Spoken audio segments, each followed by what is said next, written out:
Great. Just doing a quick refresh. So, at least we've got some nice music for it.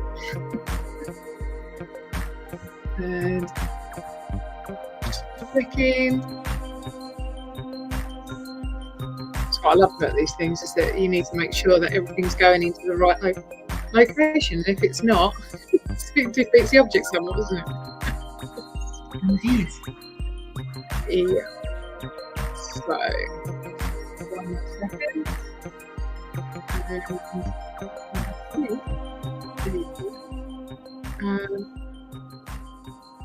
Right, okay. So, we are now live. I'm just going to turn off the music. What a lovely piece of music that was, actually. So quite often you get these things that come through. So anyway, first of all, Lorraine and everybody that's actually listening in, we are part of the G100, the health and wellbeing sector.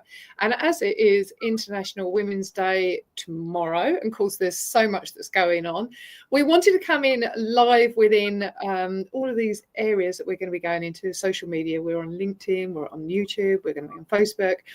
And what we're doing today is talking about the power of collaboration, particularly for women, because as especially as entrepreneurs and business owners and professionals or leaders in business, it can be quite challenging for women. And one of the biggest things that I've learned over the years is that collaboration is the one that helps us all move forward and grow.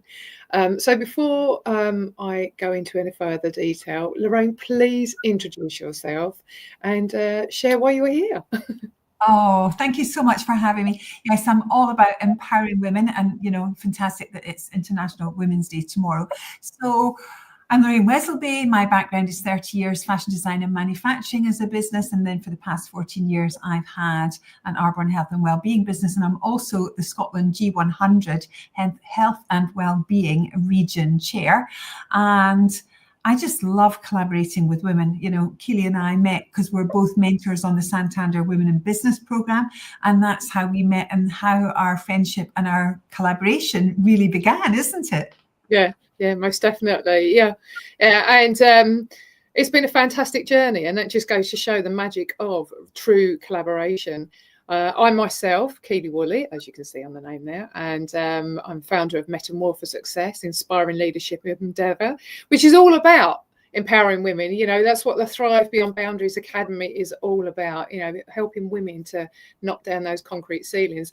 And I'm also the Kent Chair for the G100, the health and wellbeing sector. And like Lorraine, it's been really, really important to be part of the G100, because the biggest thing that they are about is about empowering women, educating, and also being able to, provide those opportunities to demonstrate that we can do so much more than we sometimes limit ourselves with. And that's why being surrounded by awesome, incredible women helps us to do that. So for you, Lorraine, tell me what collaboration means to you. I think for me, collaboration means helping others without expectation.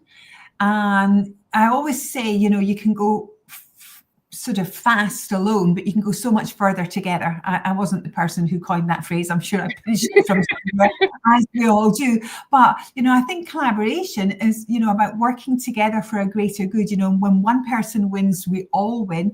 In fact, I know you've been at a networking event this morning, as have I. You've been in one in Kent and I've been one in Edinburgh, where I live. We were talking about the fact it's International Women's Day tomorrow, but about collaboration. And we've got, at that particular event, we've got our Here to Help section. So anyone who has a question with their business or they need help with, they put the question out, and the collaboration is that there's usually about 50 of us there, that, we can all use our resources to help and collaborate with that person to help them with whatever they may be stuck with or needing help with. And it's funny because people always think, you go to a networking event and you just throw your card in someone's face, but that's not what it's about. It's about asking questions. How can you help? So at that event, my little part of collaboration was somebody who's just set up an interior design business.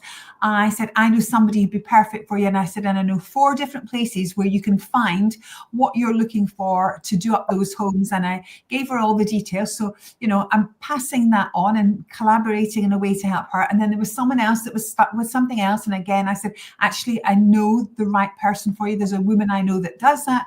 And so on the meeting went, you know, so I may at that event not have got that much back on this occasion for myself, although someone did stand up and say they love the results of the products and thank you for looking at me as customer. But so there'll be another time when someone will come up and say, Lorraine, I was just thinking, you know, this and this. So I think as women, we're really great at collaborating and giving without expectation. And you know, I think if you just pay it forward, it just comes back round full circle, doesn't it? And I do believe women are so much better than that. Sorry, guys, if you're watching this, but I do think we are so much better at that than you. I think you've got a lot to learn from us on that one. Yeah, and that's really an important point there. You know, I mean, look, guys, you know, you do some fantastic things and everything like that. But one of the biggest things that I've learned is that because women don't fear, you know, recommending other women, even if they're in the same sector, they haven't got a problem with doing that, because at the end of the day they recognize that people come to you because who you are and how it will work. And just because you and I mean both you and I are Arbonne consultants, you know, if you get a client that someone I may have spoken to, that's actually not a problem, because at the end of the day we are paying it forward and people are going to work with a person that are going to be they resonate with in the most you know, in the best possible way. And if you don't resonate, that relationship's going to get lost anyway. So everybody's losing out in the end, aren't they? So that's why it's so important to, you know, you pay forward, you do that recommendation, and also be honest and say, do you know what, I'm not right for you, whatever that might be, but I know someone that will be. And that's great, isn't it? Because you're helping everybody. So, and it's interesting that you said about the paying it forward, because one of the speakers at the event today, incredible woman, achieved so much. And one of the things that she mentioned today about paying forward, and actually when she's talking about paying forward, she's talking about, you know, going that extra mile, you know, doing stuff within the community. You know, it might mean that you might have to be up at 12 o'clock at night because you've been attending an event when really you'd like to be at home with your husband or your children, you know, spending time. But sometimes going to those events where it's for the community, in this case it was around cancer, because someone within her work, you know, sphere of work had died. So they wanted to do something that was a charity-based thing. So they're paying it forward to it.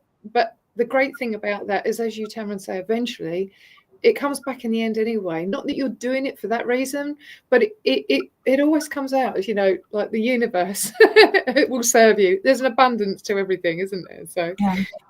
If somebody's looking for a good recommendation of a couple of books about paying it forward, The Go-Giver and The Go-Giver Leader are absolutely, they're so easy to read and quite fast to read.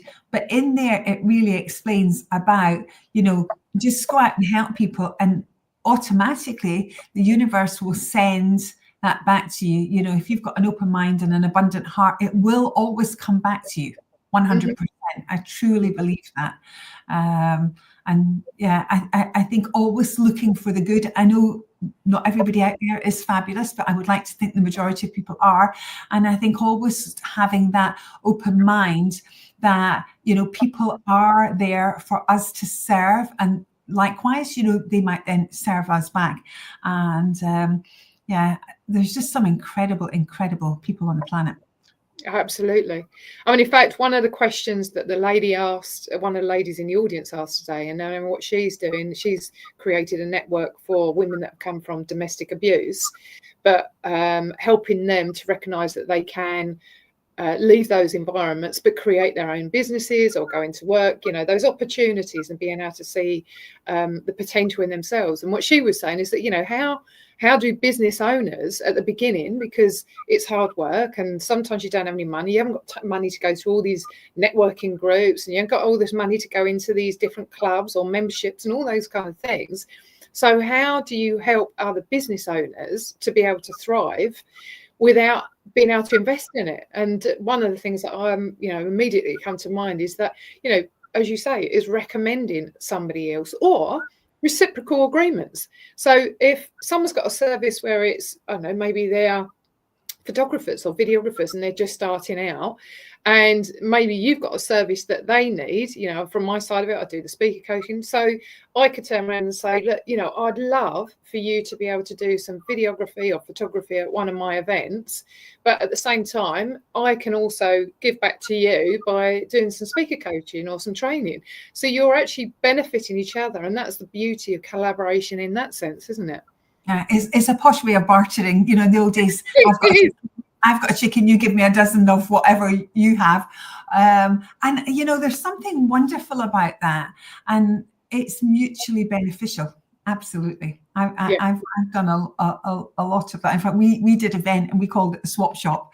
And it was, everybody coming along with their skills, and everybody wrote on a kind of whiteboard what their skills were, what they were looking for. And it was just an amazing way to help people. And as you say, it doesn't cost, and it's a bit of a win-win situation. But it's just finding out there, the right groups of people, and, your vibe attracts your tribe, doesn't it? Indeed it does. Indeed it does. Unfortunately, one of the ladies that I was going to invite on the call today, Debbie Church, who you know as well, she was also an Arbonne consultant. I can see a pattern drawer for bring it coming in here. But that's, the business that she set up, the Planet of Events, essentially what she recognised as someone that run events, for I think she turned around and said 30 years, so it's like 3 decades. She ran events all around the world with all these big companies like Xerox and all those kind of things. And obviously COVID had a bit of a change on, on the situation with events. But when she had time to actually stop and slow down and do a reset, one of the things that she recognised was that as events agency owners, you tended, because you're frightened of losing out custom. If someone said they needed a service, you end up going, oh, I'll do that. I can do that. I can do that. So you ended up as an agency that did everything because you had that fear that they might take away your customers. And she said, and we was doing stuff that we didn't actually enjoy. So that's why for her, building up the Planet Events was about a place, a platform for collaboration, connection and community and creativity. So you can utilize the strengths and the skills of others. And at the same time, you're promoting your own products and services. And it's a win-win situation for everybody, isn't it? And also, it's not stressful because at the end of the day, we're not specialists at everything. We can't be all things to all men or women, whatever the case may be. We can't do it. We're not superhuman. That's where we end up stressed and tired, isn't it? So. Interestingly, because we're reading in our book group, Dr. Wayne Dwyer, The Power of Intention. I think it's chapter 14, talks about we're all geniuses. All of us have genius within us. Some people, it's been squashed and it hasn't come out. But if you're doing something that isn't one of your skills and somebody's pushed you towards it, or you feel that's what you should be doing, you'll never be truly happy. And it's the same, with what you were just talking about. If you've got things you're really great at, you're always going to enjoy it more. So rather than fight against it and think, well, I should be doing all things, stick to the things that you love and that you're really good at. We know I am not techie. I don't even beat myself up about not being techie. It's just one of these things. I'm not fussed over it. If someone else is happy to do the techie stuff, knock yourself out and just tell me when I have to be there, what you want me to do. Because I recognize that isn't my passion. Anything art is my passion. Anything helping people, is my passion, and paying it forward. But I think the earlier in life, we recognize that we can't be 100% good at 100% of the things out there, the more easier it is for us to be in harmony with who we truly are and be in alignment. And I think when we're younger, it's difficult trying to figure that out. But I think, as the years go on, unless you're beating your head against a brick wall, doing the same thing, expecting a different result, then you might end up in the same place. But usually people will have figured out what they're great at, and other women will be delighted to help you collaborate, in some way with that. Like today, there was a woman she was sat next to me. She's got 4 kids between 11 and 17, and they've all got either some kind of autism or ADHD. And she teaches that, a bit like Rebecca that we know that does that. And I said, but they'll all have different skills. And she said, yes, they have. She said, in the weirdest of things, they might not have it in those sort of typical academic things. And I said, well, often these people are the most creative, you know. And I sent her some information that would be of help. Mm-hmm. Yeah. As we would. Yes, and so that's the beauty of a collaboration. And I think at the end of the day, it's how it helps us all. And I think if we took it into the leadership roles, I think one of the biggest challenges I often find with, you know, emerging leaders or, you know, executives or, you know, and when I'm referring that, predominantly I'm talking about women, they don't know how to network and collaborate in the right way to actually bring themselves to attention to others. And what I mean by that is that, you know, quite often you see within business, they have like what I call like the boys club, you know, because they play, you know, they talk about the football, the rugby or the golf and all those kind of things. So they might be playing or talking to individuals in senior leadership roles that they otherwise might not have access to. And yet with many women, you know, what they're doing is they're worrying, saying, well, why has he been promoted in these specific roles? Why are they elevating in their careers? And what it is that as an individual, they're not strategically connecting with the right people within either that organization or outside of the organization. And it's about finding those mentors or those coaches or, you know, guides that will guide them in the right direction. And a lot of that is through collaboration. And at the end of the day, I know myself, I was an executive and I had a number of mentees within the organization, you know, young emerging females. And if you can give them that guidance and stop them from experiencing some of the challenges that you've experienced, they navigate it far earlier on the journey than waiting 20 years for that to actually happen. And that's the importance of sort of collaboration within sort of leadership roles or in family roles. So. Yes, and it's funny because although my first business, fashion design and manufacturing, you would think was all women, a lot of the companies that I would be buying from were men, and so I was in that place where, you know, all my clients were women because it was, you know, female Oscar type outfits and wedding dresses, but a lot of the companies that owned the fabric companies that I bought from were men. And it was funny, at one of the Paris exhibitions, there was a guy I did a lot of business with, and he said, you know, he said, you're very good with colors. Would you help me change this fabric, change the colorways? And he said, because we knew it had to be a female mind. And I said, well, actually, I said, there are men that are really good at that too. And he said, but for what we're looking for. And I said, yeah, absolutely, not a problem. You know, it took me about 10 minutes to do.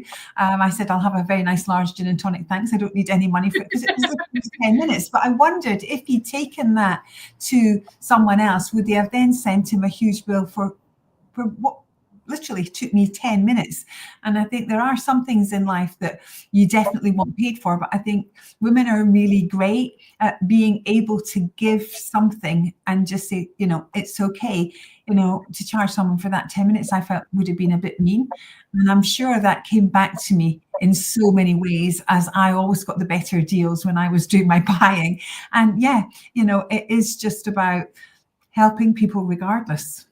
Yeah. 100%. Yeah, truly. So, so have you got any more thoughts on the topic of collaboration, or do you want to close out there, my lovely? I would just say, you know, if you have a business and you can't do whatever it is that, you know, your business is that's asked, give it to your competition. Because I know someone who used to always do that. They were often asked for something that they didn't do, and every time they gave it away to their competition, it came back tenfold, you know. And I've also done that in the past, and I think rather than just thinking, well, I can't help you, that's it, I'm not giving it away, just try, make 2025 the year where you just give that business to someone else. Yeah, and just enjoy that someone else has benefited. 100%. Absolutely. I love that. 100% love that. And that's, you know, for me, that's what Planet of Events is all about as well, is that seeing where there's those synergies and those connections and you can link each other up. And as you say, let's pay it forwards.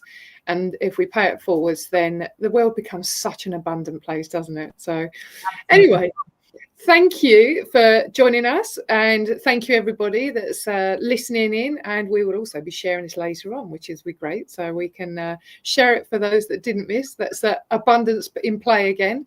And have an amazing weekend. For me, I don't know what it is like for you up in sunny Scotland, but the sun is shining. The sun is shining. It's actually about 16 degrees at the moment, so we're in double figures and the sun's shining, so it makes you feel so much better. Spring is in the air. So anyway, thank you everybody, and thank you for listening. If you've got any comments at all, please share, and if you've got any questions, please share as well. And thank you, Lorraine. Thank you. And